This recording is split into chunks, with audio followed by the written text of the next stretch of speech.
of course, if you go based on what we learn in Sunday school, in the basics, the first is Tawheed. We believe in monotheism, the oneness of God. And then, of course, we believe in Nubuwwah, we believe in prophethoods of the messengers of God. And then the third is Ma'ad, or Qiyamah. Ma'ad meaning the return.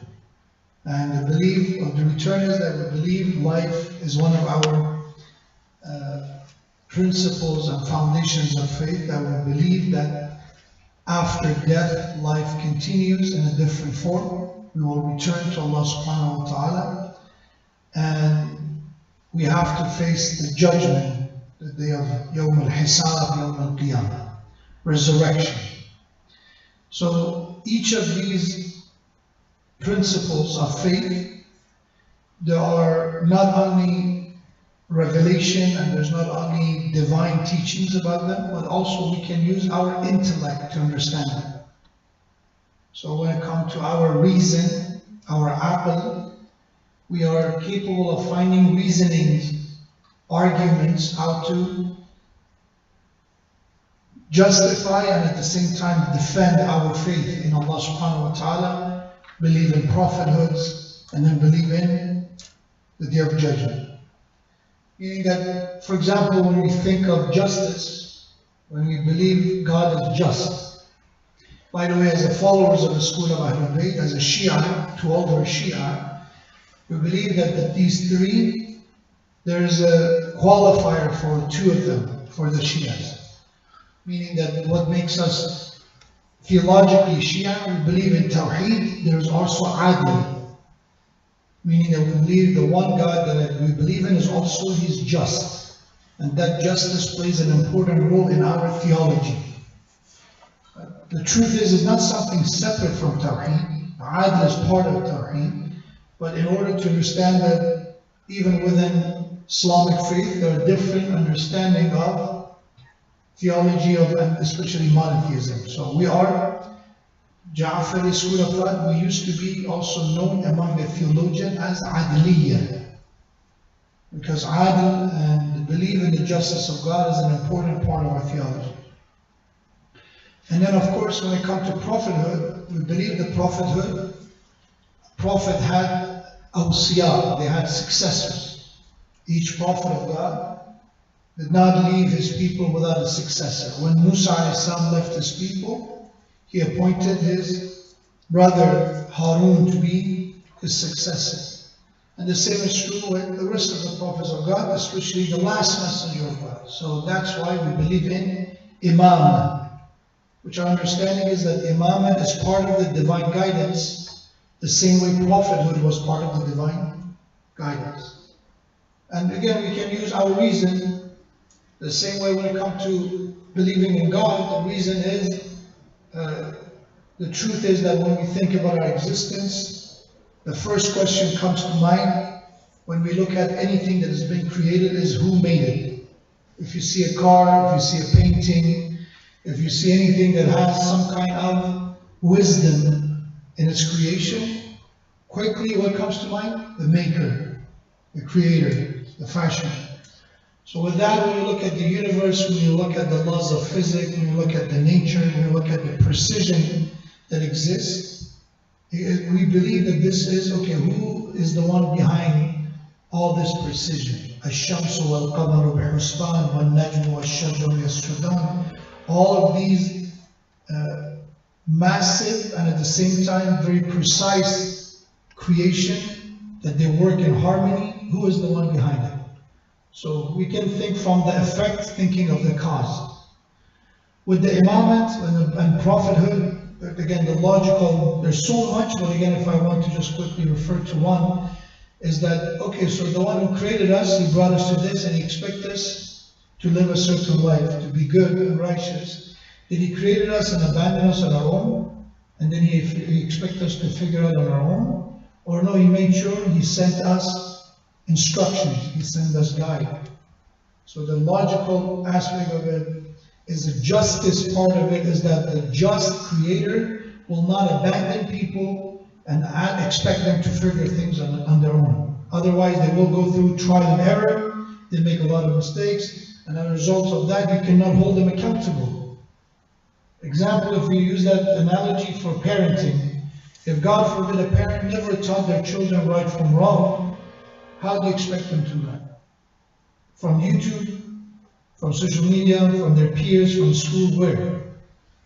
So that's not fair to expect your children to know the right from wrong unless they learn, unless they were taught.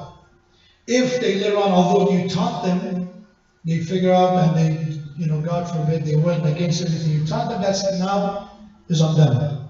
They're now accountable, right? You did everything in your power to teach them, to raise them with the tools they need to recognize right from wrong, right? But if you did not, then as a parent, I will be held accountable. Why you didn't learn? So with the Creator, it's the same concept. He created us, then what? Because there were people who believed that God created us. Even some, people who said we believe in, they call them agnostics or some form of it. Again, because there are so many subcategories within it, people who are agnostics. You would hear that, we don't believe in organized religion. But we believe in a power behind existence. They don't call it God because say God is, again, creation of the humans and their religions, the organized religion. But they believe there is a power, there is an energy, there is a force behind existence. And that's how I identify as an agnostic. Right? I'm not atheist, but I'm not a theist either. So that kind of ideology comes from that, okay, God created you and then that's it. Now you do everything you want. You do as you please. You figure things on your own. The least reason and the intellect will tell me that that's not the case. The one who has the wisdom, the one who has the knowledge to bring me to this existence is not going to leave me on my own without showing me the path. And that's the job of a prophet. That's the job of a messenger. And even for imamat, there is a logical reasoning, right? When the Prophet of God is going to be the last messenger of God, and we know the truth is, and the history also have a precedence for that, is that people change religion, people twist religion, people fabricate things in the name of God and religion, as they did with the previous religion. Like for example, we see it in Christianity, we see it in Judaism, we see it in other religions. So again, the reasoning and the logical step would be that God is going to preserve and protect His last message. There are going to be those who make sure always there is this viable and there is this authentic version of Islam available. It doesn't mean people will not twist it. They will still do, but you as the Creator make sure people have access to the right one. And that's where the role of the Imam comes. The Imam's job is not to bring a new religion. We don't believe our Imams are new prophets. Their responsibility is to preserve Islam, to protect it. And that's what Imam Hussein did. He said that the reason you see me left my city and I'm standing against the like of Yazid is when I see Ala wa inna al-bid'ata qad uhiya. I see innovation in the name of religion is spreading. I see that the religion is being changed. The message of the Prophet is now being transformed to something different. And my responsibility as the Imam is to stand up against this innovation, this fabrication. وَإِنَّ السُنَّةَ قَدْ أُمِيتَتْ. Indeed, I see the way of the Prophet, the path of the Prophet, the Sunnah of the Prophet is dying. People are pushing it aside and now they create their own way. So that's the job of Imam. And also it's very intellectually and also reasonably justified that why we need an Imam. There are those who say, you know what, after the last Prophet of God, Allah said, you know what, people go figure it on your own. Go figure it on your own. That's why they call it the election, they call it the council. I have a term for them, founding fathers. They started something. A group of them came together and started something. It was a theology of their own. And with them came, unfortunately, this version of Islam that we see now 1400 years later, the ripple effect. There's cascading effect of that decision. Karbala was one of the immediate cascading effect of what happened after the Prophet when the Imam was pushed aside. Again, other groups like Boko Haram and all these others are just glimpses of that cascading effect. the likes of Taliban, the likes, again, all these names, what they have in common, I leave it to you in history. So, then it comes to Ma'ad, to believe in the life after death. You see that human being, we try to create concepts in order to make things, there is, I think, a concept called hollow effect. So what it is, we try to make sense out of things. We like stories. We try to connect them to what we already know. Right? We try to have stories and try to make sense of reality. That's why you see human being, we cannot, majority of us, of course there's exceptions, majority of us cannot live a life that nothing matters. It means that people will suffer for nothing. That's why, again, if somebody does not believe in God, what they believe in? Karma. Good karma, bad karma. Why do you believe in karma? Because, again, as a human being, there's part of our nature that we cannot expect, we cannot accept that, oh, I'm going to do something good, and in return nothing for nothing. I'm kind, I'm generous, I'm helpful, I'm, kind-hearted. I do everything in my power to help people around me, and in return, they don't return the favor, they don't reciprocate. And if I don't believe in God, if I don't believe in rewards, if I don't believe in the hereafter, that's all for nothing. They say, oh no, don't worry, there's karma. The good karma comes back to you. But the truth is, karma is not a logic that makes sense. In many cases, people that they did a lot of good, they did not get in this lifetime, because karma is limited to this lifetime. And also, the roots of karma come from what religion? Again, come from religion. Buddhism. Again, Hinduism, Buddhism, but it specifically come from that. But we, of course, we give our own twist and say, well, it's nothing to do with Buddhism, it's its own thing. It's like we cherry pick, we just walk in the market, oh, I like this Hindu practice, and I like this Buddhist practice, and I like this Muslim practice. They fast in Ramadan, fasting is good, it's detox for the body. I like this from Christianity, you don't have to practice as much, you just believe in something and suddenly you go to heaven for free. I pick up things from everywhere. That's the way people shop around with religion. But the intellect says that does not make sense, because in this dunya, many good people did not get their goodness in return. Imam al-Hussein is an example. How much good he has done for the people in return, how he was treated. Same as with the likes of prophets of God. You see the likes of Yahya alayhi salam, John the Baptist, and many others, that they were righteous, they were virtuous, they were pious people, but their fate was not a very, karma, positive return in their lives. And vice versa, many horrible people, they live their life without any bad karma coming to them. War criminals who live up to their 90s and 100 and they died on their deathbed. Not every horrible and tyrant become like Pharaoh that drowned, and at the end of the day Allah said, we keep your body as an example for people to see in the future. Many horrible people, even genociders right now, many of them probably will live a normal life. So where is this karma, good karma, bad karma? Then it comes to understanding of the ma'ad, the return. That this world does not have the capacity to do justice. It's limited. We have to uphold justice to the best of our ability, by the way. But my question, Saddam was arrested or he was captured. He was put into court, and eventually, if you don't know, Saddam was the Iraqi dictator who killed, if not hundreds of thousands, tens of thousands of people.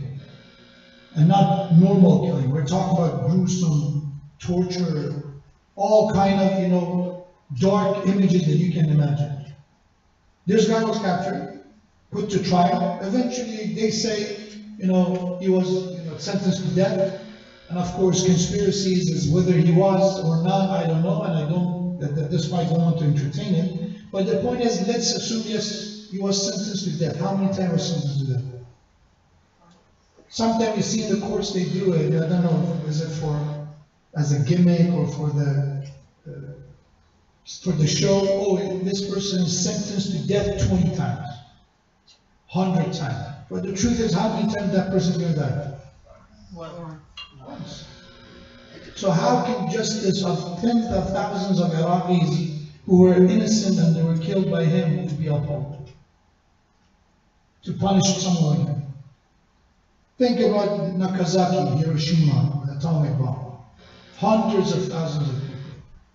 Let's again, what happened to the people responsible? Nothing. Who hold them accountable? No, even until this day, there are people who celebrate them as heroes. They're being celebrated as heroes, and they will be. Where's the karma? That's why we're the justice and we believe in justice of Allah in the hereafter comes. That this مَنْ يَعْمَلْ مِثْقَالَ ذَرَّةٍ, an ounce, a particle of good deeds and bad deeds, people have to see the consequences of it. This is the promise of Allah. Then there's something deep down saying, okay, that's what I want. That's fair. That's just. That everybody, and at the end of the day, I have to answer for dharra. Dharra is particle. Khayr or shar, good or evil. Everybody will see the outcome, the consequence, the price of the good or evil they have done. So it's a very rational, aqli, intellectual concept for it. Some people don't like it, some people go around it and they try to make other cases. I said it. I respect people who go to that path as well. As long as you go to that path on your own, not that you copy someone on social media and you start repeating what they say. Because social media is a place, by now you know, is a place that you can find whatever you're seeking. So let's say if you're tired because following the right path is sometimes, not sometimes, a good amount of time is difficult. To be honest in a place that everybody is dishonest is more difficult. In a place that everybody is selfish, to be selfless is difficult. Eventually the ego, the nafs, the shaitan, all of them come as a team and say, you know what, enough is enough. You're a fool. Right? You're gullible, you're naive. The real life is not like this. It shouldn't be like this. There should be some leeway for you to do your own thing and enjoy yourself. Why everybody else has to enjoy themselves? And then you go and start seeking answers. And those answers, oh, this person actually said, all the religion is nonsense. And then they start stitching up things together. Oh, this ayah of the Quran does not make sense. This ayah with that ayah is contradicting each other. And then you see pieces and pieces and pieces. It's like the people who are anti-vaxxers, that's what they do. So this does not make sense, that does not make sense. Flat earthers and many others, there are things that they deny. And that's a very, very physical concept they deny. It's a biological matter, it's a matter of geography. How can with someone who say, you know what, these pictures that you see, even the horizon that you see, all of these as being proof that the earth is not flat. And I hope I'm not offending anyone who's a flat earther. But they say the image is Photoshop. The video is, somehow they faked it or they did something with it. Horizon, they find an excuse for it. If you have someone that you cannot reason with them on something so visual, you think it's easy to debate someone on the unseen, on a God that cannot be physical, on a creator who cannot have any physical presence, is a concept beyond our senses? Of course, it's much more difficult. So going back to the concept of death, so I said that to know that with the death itself, it's a fact, is a biological fact that people leave this life. Their heartbeat stops. Basically they're not considered. Nowadays I hear this more and more. I think Gaza brought this English word back to life because they say the word unalive. So there are people in Gaza who are unalive now. Not that they were killed or murdered. I don't know. Unalive is a new term for me. I never heard of it, but it was there. It's an English language. The thing is the way people, they want to go around hate speech they use. If they're threatening someone, they use this word. So we know that the state of death is that somebody will not be considered living. And to believe in the hereafter, to believe in judgment, to believe in justice of God, It's something reasonable, it's something we can call it rational argument for it. But when it comes to the details of it, that what happens after death, our intellect, our reason tells us nothing. How can my reason provide me information? How can I know what's going on after death? No one can. So what's the only source we have about the journey of after death? Quran and Hadith. We call it revelation or divine knowledge.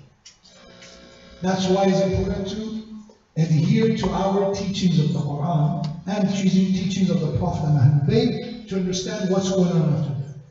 This is not my story that I came up with. I use the references we have, I use the sources we have. So we said the first stage that we face is ihtidar, the dying stage. And we said ihtidar meaning is a time to be present. That we will be presented by death, we will be presented by the angels of death. That's what it's called ihtidar. There's another word for it in the Quran, and that is sakratul maut. Sakra means what? And I think in Hadith you have the plural of that, sakaratul maut. Sakarat is a plural of sakra. Sakra, it's translated as a stupor in English translations. But I think it's a bit of not a very common word. Sakra means when you are disoriented, when you are shocked, when you're confused. That's what sakra is. The root of this word linguistically comes from sukr. Sukr in Arabic is when somebody is drunk. Sukr is somebody who is in the state of being drunk. So why being drunk and death came together and become sakratul maut? Because the one who's drunk, what happened to them?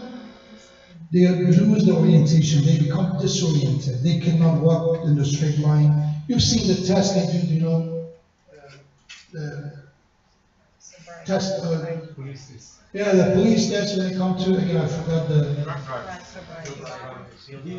DUI, mashallah. I hope it's not based on experience. DUI, right? DUI. Meaning that they ask you to walk in a straight line. I don't know, sometimes says the alphabet backward. There's certain things to see if you are in the right state of mind. Meaning at that moment, people are not able to function normally. So sakratul maut, which is another word for ihtidar, is the same thing. Is another description of the same concept. Question: is there a Quran in the Quran for the word ihtidar? Yes. It's not the word ihtidar itself, the word is hadara, which is the same root. So the ayah recited, Allah said, وَلَيْسَتِ التَّوْبَةِ. Tawbah and repentance is not for those الَّذِينَ يَعْمَلُونَ السَّيِّئَاتِ, those who continue acting with vice, with corrupt and sinful life. يَعْمَلُونَ السَّيِّئَاتِ, they continue this transgression. Not that they do it sometimes, no. يَعْمَلُونَ السَّيِّئَاتِ, it becomes their lifestyle. This is who they are. They continuously follow that bad lifestyle or sinful lifestyle they have. حَتَّى إِذَا حَضَرَ أَحَدَهُمُ الْمَوْتُ, until death becomes present before them. That's what ihtidar is. And I mentioned last night, the deadline for tawbah is ihtidar. When somebody stayed the dying stage, no more repentance. It's too late. Because now death is present. Meaning that is not a choice, it's something that now you're forced. I'm dying, there's no other choice. So, sakratul maut is a description for that state. Hadara, another ayah which I recited yesterday, Allah subhanahu wa ta'ala said, وَجَاءَتْ سَكْرَةُ الْمَوْتِ بِالْحَقِّ, from Surah Qaf, verse 19. And then the intoxication of death, the disorientation of death will bring the truth. ذَلِكَ مَا كُنْتَ مِنْهُ تَحِيدٌ, that is what you were trying to avoid, Allah says. You tried to run away from death, you will try to avoid it, but eventually you will face that disorientation. So, sakratul maut is another word for it. Why? Because again, the one whose one foot is in this dunya, one foot in the other, they start seeing things that is shocking to them. They're seeing things that is painful to them. What are they seeing? We mentioned, they see now the angel of death. What they're seeing, they see their life flashing before their eyes, right? They see their deeds and actions, they see their wealth, they see everything they own basically. They see their family. And they see that they cannot do much for them except the deeds that is going to stay. And we also mentioned that they will see Prophet in the Ahlul Bayt as a sign of also either it will be Bashir or Nadir, also a sign of mercy, or it would be a sign of regrets that, oh, these are the ones that I used to mock, these are the ones that I used to deny. So either it could be a sign of mercy of Allah for the believer, for the munafiq and the hypocrite, and for the non-believer it would be a sign that just, figuring out that I used to mock this, I used to reject this, and then this is the truth. So once you see all of this, this is disorienting, this is intoxicating, meaning that now you're in that stage that you don't know what to do. A good description of this state, I'd ask you to look at Nahj al-Balagha. I read the translation of it quickly. This is a sermon, a khutbah in Nahj al-Balagha from Imam Ali alayhi salatu wassalam.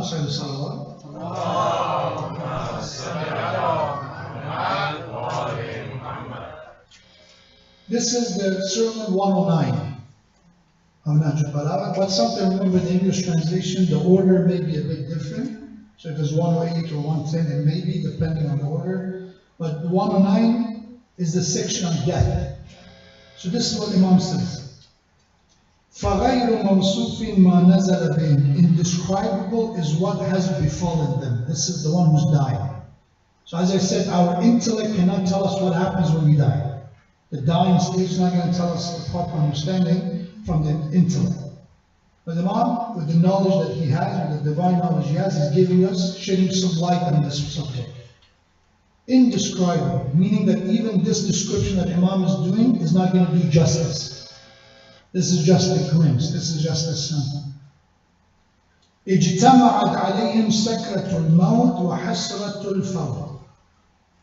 The disorientation of death and the regret of loss have converged upon them, upon a dying person. ففترت لها أطرافهم وتغيرت لها ألوانهم. Their limbs grow weak. These they refer to the people who are at the stage of dying. Their limbs grow weak because of it, and their colors change because of it. ثم ازداد الموت فيهم ولوجا. And death penetrates further into them. So it's a gradual process. فحيل بين أحد وبين منطقه. So it comes between one of them and his speech. Remember yesterday I mentioned the first thing, the one who is muhtadar, the one who is dying, will lose his ability to speak. So I just read the English in order to save time. Yet he is still among his family, seeing with his eyes and hearing with his ears. Meaning, while we lose the ability to speak, still the cognition is there. We can still see and we still can hear. His mind sound and his intellect intact, Imam says. He reflects on how he wasted his life and how he spent his days. So this is an example of the one, not everyone, of course, the believer will be different, but the one who entangled in dunya only. Akbaru hammihi, their highest concern was dunya. Now this is what they will be facing. He recalls the wealth he amassed and accumulated, seeking it recklessly, taking it from what was clear and from what was doubtful. Meaning he didn't care about halal and haram, even if something was shady, a money and a source of money that was not clean. He did not care. So now he's thinking about that. The burden of its acquisition clung to him, while he now stands at the brink of parting from it. So he thinks of his wealth. Remember, we mentioned what he will see as well. Now he remembers how he got it, what he went through to get it, what he sacrificed to get it. As now he is planning to keep it behind, leave it behind. It will remain for those after him who will enjoy it and take delight in it. Meaning, he knows it's not going to be helpful to him in his grave, in his qiyamah and ma'ad. So the pleasure is for others while the burden is upon his back. And the person is now bound by its liabilities. He bites his hand. Because Quran says, يَوْمَ يَعَدُّ الظَّالِمُ عَلَى يَدَيْهِ. This is the wisdom of Imam Ali that is infused with Quran. When Imam Ali speaks, he speaks Quran. If you want to make death, inshallah, something to remember, one good way to do it, of course, is reciting Quran. Another one is to recite the du'as that we have. One of those du'as is Munajat of Imam Ali in Masjid al-Kufa. The beginning of that Munajat, I hope that at least we recite it in Ramadan, but it's not just for Ramadan. There's a du'a that Imam Ali used to recite when he was in Masjid al-Kufa, but you can recite it in any masjid, in any place. If you remember it, there's the du'a that you say, Mawlaya ya Mawlaya. O my master, referring to Allah, O my master, Anta al-Qawiyyu wa ana al-Da'if. You are the strong and I'm the weak. وَهَلْ يَرْحَمُ الضَّعِيفَ إِلَّا الْقَوِيُّ. Who will have mercy on the weak except the strong? At the beginning of that munajat, Imam gathered all the verses about death and their judgment. وَأَسْأَلُكَ الْأَمَانِ. Ya Allah, I'm asking you protection, refuge. يَوْمَ يَعَدُّ الظَّالِمُ عَلَى يَدَيْهِ. He quotes multiple verses of Quran in that munajat. Among that, the day of judgment is the day that the oppressor, the unjust, will bite on his hand. What does the biting on the hand mean? Is an analogy, is a metaphor. Somebody being regretful. Right? Somebody who's now shameful. Meaning that like somebody that they know they're in the word is in a dilemma.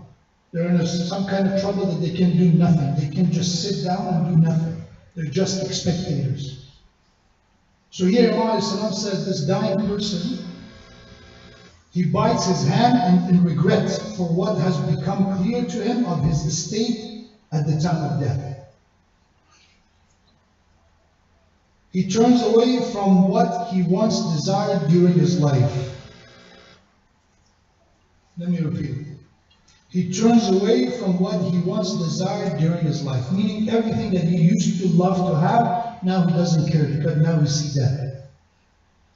Today I heard something. Said somebody, again, this is, I don't know, the source is not religious. But somebody was saying that he learned something that changed his life. He said that somebody told them, remember whatever you are dreaming and whatever you have desire to have. Sometimes it makes you sleepless at night. It makes you impatient, right? You really want to have this.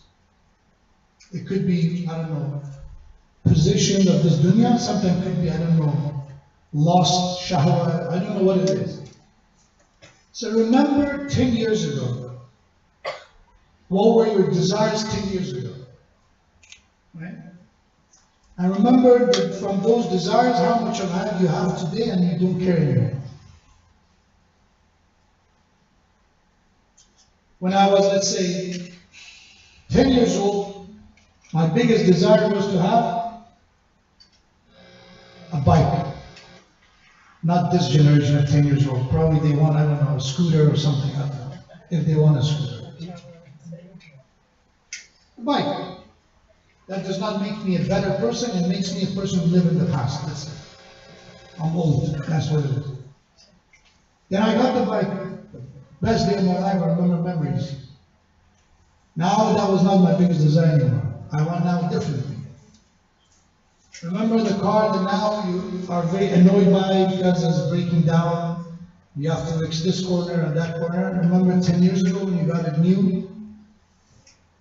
What happened? Now the desire is just changing. So what you're losing sleep over tonight, it will be in 10 years the same thing. And you don't care right now. So Imam says at the time of death, this person, he turns away from what he once desired during his life. You know now they don't matter. And he wishes that the one he used to envy for it has possessed instead of him. Said, oh, you saw they had something. Oh, they got this beautiful house, they got this beautiful car, they took this vacation. They wish at the time of death that, hey, I wish they had it and I don't have it. I was envious of them, but I wish it was them, it was their burden, not mine.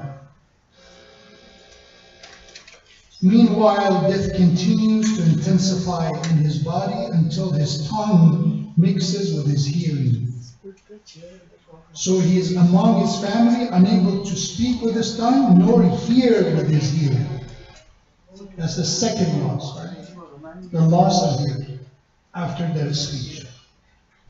He moved his eyes around, looking into their faces, the family, seeing the motions of their tongues, but not hearing the echo of their words. Then death clings to him further.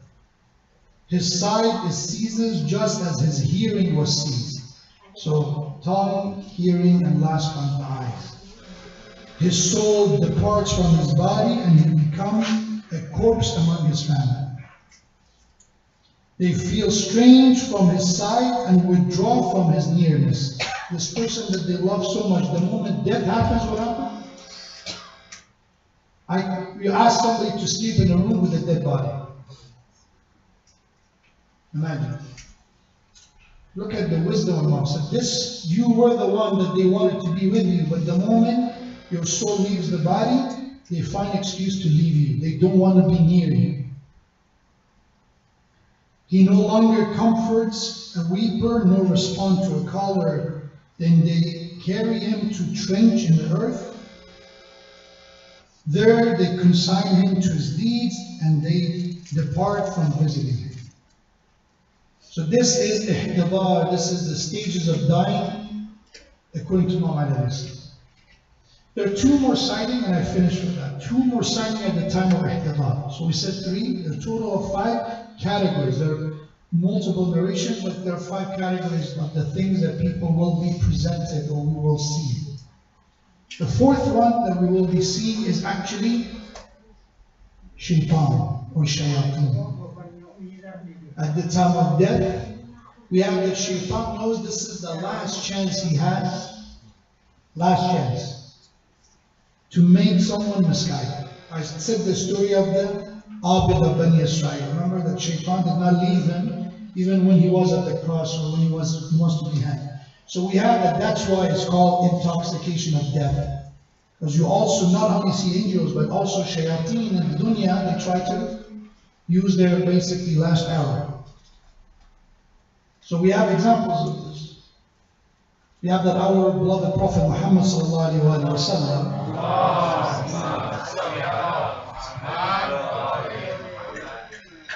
our Prophet was on the deathbed of a young man, a Muslim. And Prophet was doing talqeen to him, which is recommended, the one who is at ihtibar, call it muhtadar, to help him, teach him how to say the statement of faith, the kalima. Ashhadu an la ilaha illallah, and all that. So as Prophet was, imagine Prophet is the one doing the talqeen, the young man was incapable of answering. And Prophet tried multiple times and he failed to recite. And then Prophet looked at his family and said, is his mother around? They found the mother, and the mother came forward, and Prophet said, are you upset with her? And she responded, yes, Ya Rasulullah. It had been years that I did not speak to her, or something had done to me. So we have that Rasulullah said, because of that sin, which is a major sin, he cannot say the Shahada. Forgive him. Let him leave this dunya with faith. So we have that the mother said, I forgive him because of you, Ya Rasulullah. Right? So the moment he did that, the Rasulullah tried again, and this time he starts saying the Shahada. So Prophet asked him, tell me, what do you see? He said, before I used to see these angry, dark creatures around me, who the moment that I want to say the Shahada, they would stop me. They would scare me, threaten me. But now after you came back, now I see 2 actually sources of comfort and peace are coming to me, and they're now helping me to see the Shahada.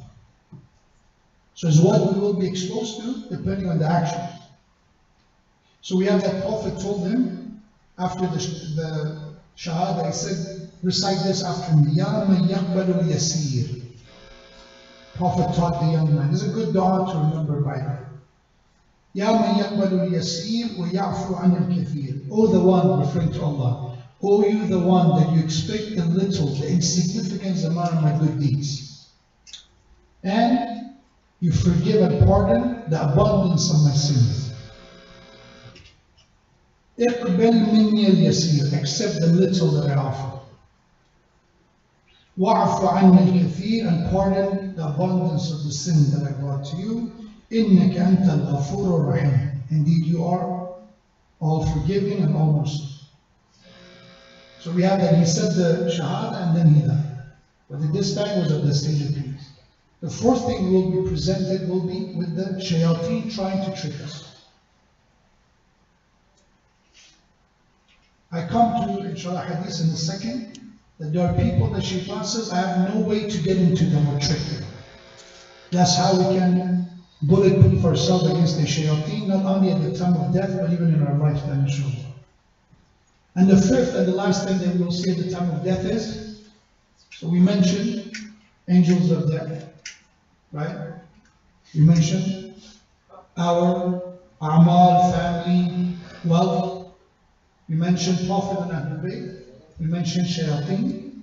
And the fifth one, we will be shown our maqam, our place in barzakh. So we will be shown that, okay, this is where you're heading to. This is your location of Jannah if you're good and mu'min. This is your temporary place in barzakh until the judgment. Or this is the temporary adhab until the day of judgment. So that's why for the mu'min, death becomes easier because they know where they're heading to. So we see the narration of the Ahlul Bayt is that for some, for the believers, those that their faith is strong, they live this righteous life. Death for them is like a breeze, of a beautiful breeze on a hot day. To some is the fragrance of a flower. It's like you smell a flower, it's a joy. And for others, it's like a strike of a sword or lightning. And much more descriptive and very, very painful death, depending on the type of, iman and the type of faith somebody has. So either become difficult or easy. I will answer this question tomorrow night, that why some people have difficult death. Someone who was a very good mu'min, people say, I had a parent who never missed any salah, they gave salah, they did everything, but they got sick. They were for years dealing with an illness, it was very tough, they suffered so much. And we see other people, although they, God forbid, they went through the checklist of the major sins and they commit all of them. You see, they sleep at night and in their bed, they don't wake up the next day. Very peaceful. Where is the fairness in that? I'll talk about that tomorrow night, inshallah. But I mentioned there's a hadith from our Sikh Imam Ja'far ibn Muhammad al-Sadiq alayhi salam.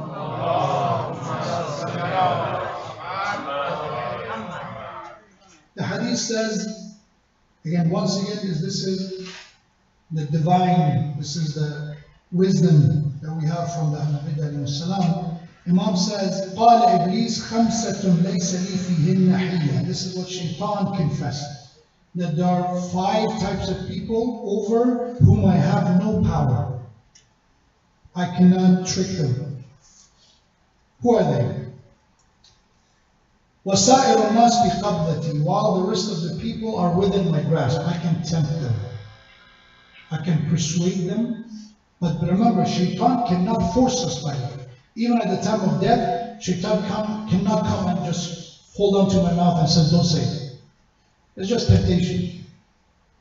It's illusion, right? We have examples that there are people at the time of death, they didn't say the Shahada and they didn't die. When they come back and say, why are you not saying the Shahada?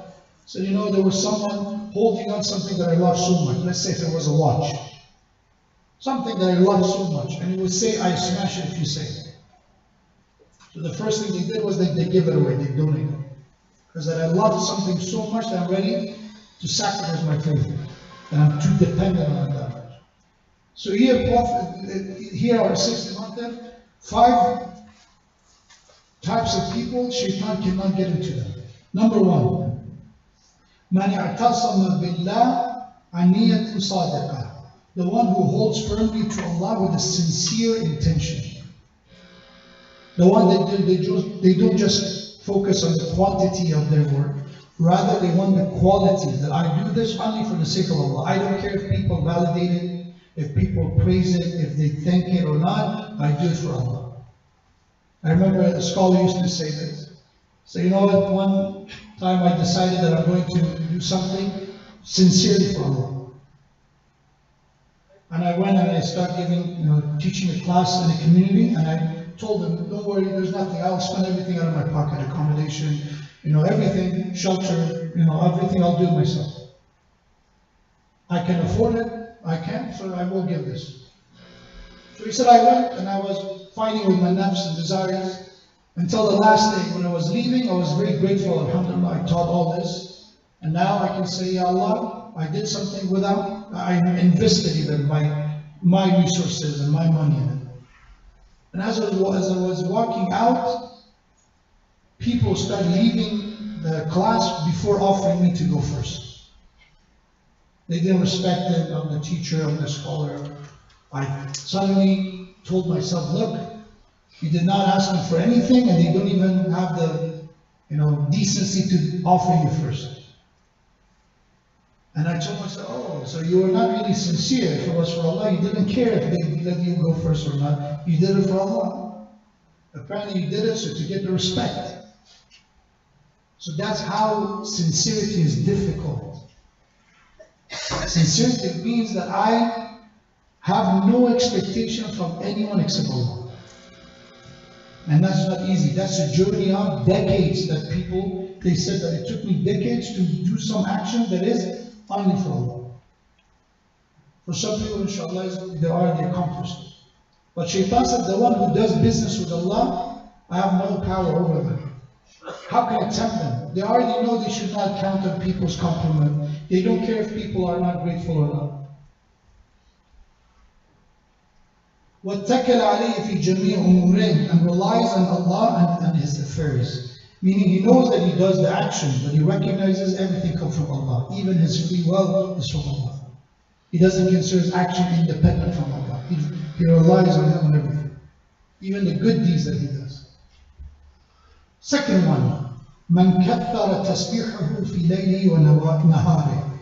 The second type of people I have no access to, I have no way to tempt them, are the people who constantly remember Allah in their days and night. They're not forgetful of Allah. They do everything to remember Allah. When they pray, they remember Allah. When they make money, they remember Allah. When they're with their family, they're remembering Allah. When they're at the cemetery, they remember Allah. When they're at the wedding, they remember Allah is everywhere for them. It's not that just only when I come to the masjid, oh, this is masjid, let me behave different. For them, the entire world is a place that Allah subhanahu wa ta'ala created. And everything is the amanat. Everything is just what's entrusted with you.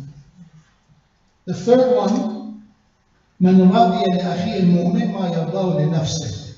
The one who is pleased for his believing brothers, for others, what he pleased for himself. I like for others what I like for myself. Meaning, I do not have double standards. I don't justify. I don't talk to people the way I don't like people talk to me. Right? وَمَنْ لَمْ يَجْزَ عَلَى الْمُصِيبَةِ حَتَّى تُصِيبَهُ. The one who does not despair or panic at calamity when it strikes them. They don't lose patience when calamities and hardships come upon them. They master the art of patience. These are the ones that they have no access to. And fifth and the last one, مَنْ رَضِيَ بِمَا قَسَّمَ اللَّهُ لَهُ وَلَمْ يَهْتَمَّ رِزْقَهُ. The one who is content with what Allah has designed or allocated for him. Their rizq is meant for them at this time. This is your rizq. You tried everything, you were creative, you worked hard, you did everything, but today this is your rizq. And they recognize that this is from Allah and they are content. And they're not anxious about their sustenance. لَمْ يَهْتَمَّ رِزْقًا. Anxious meaning that sometimes you do your work, you're thinking about how to make your life better, how to provide for your family, how to make more comfortable life for your family, that's fine. But anxious is that I lose sleep over it. What if this happens? What if I lose my job? What if there's a layoff? And the question is, even if there is, what you can do about it? There's nothing your anxiety can to fix. This fear and anxiety come from the lack of trust. That this risk, I am the wasila. I'm a mean and a tool that I have to do my job. I'm the hand that I have to reach out. But the one who's behind this is Allah subhanahu wa ta'ala. So these are the 5 people or 5 category of people that Shaitan says, I have no way to trick them. And at the time of ihtidar and death, Shaitan does everything in his power to try to make his case that human beings are incapable of living a righteous life. That was a bargain he made with Allah, that the children of Adam, they're ungrateful. That the children of Adam, they're not worthy of my prostration the way Adam was not. So at that time, it's recommended to say talqeen, to help them to recite the kalima. It's recommended to recite Surah Safat. Is a way to Surah Safat, a good amount of verses, and that is about repelling shayateen. So it is a good surah that one who's dying to recite. Surah Yasin as well. These are surahs, a remembrance of Allah. And the one who's dying also is being recommended to take him to place of his salah. Wherever in the house he was praying, take him to that place. This is the place of remembrance of Allah. This is the place that shayateen will dislike the most. May Allah subhanahu wa ta'ala grant us all the tawfiq of living a life with taqwa, with remembrance of Allah. And with regardless how pious and righteous we are, we ask Him for His mercy, that without His mercy, this is no way for any of us to reach success and salvation. We seek and we cling to His mercy and forgiveness, and we ask Allah by the honor of His Prophet that His mercy for the mankind. Rahmatan lil Alameen was our Prophet, to bless the soul of all our marhameen, all the mu'mineen and mu'minat, living and dead, not just for the dead. When you say, may Allah bless their soul, it's not just for the dead. The living we're also in need of mercy and forgiveness of Allah. With the salawat ala Muhammad wa ali Muhammad. Inshallah, I just finished with the salam as it was getting a bit late. So inshallah, tomorrow is the 28th of Safar. We will remember our beloved Prophet and the Musibah of the Prophet inshallah tomorrow. But tonight we'll say salam and we conclude our majlis with a salam to our beloved Prophet. Bismillah ar-Rahman ar-Rahim. Assalamu alayka ya Rasul Allah, ya Imam ar-Rahman, ya Sayyidana wa Mawlana, inna tawajjahna wa istashfa'na وتوسلنا بك إلى الله وقدمناك بين يدي حاجاتنا يا وجيها عند الله اشفع لنا يا وجيها اشفع لنا. So shall remember all the mu'min and mu'minat, all the marid who requested dua, especially remember the marhumin, Ilyas Ali Khan, Sayyid Zakir Ali, Sayyid Hussein Yar Khan, Nafisa Begum, and Sayyid Abbas Ali Khan, with Surah Fatiha and Salawat ala Muhammad wa ali Muhammad.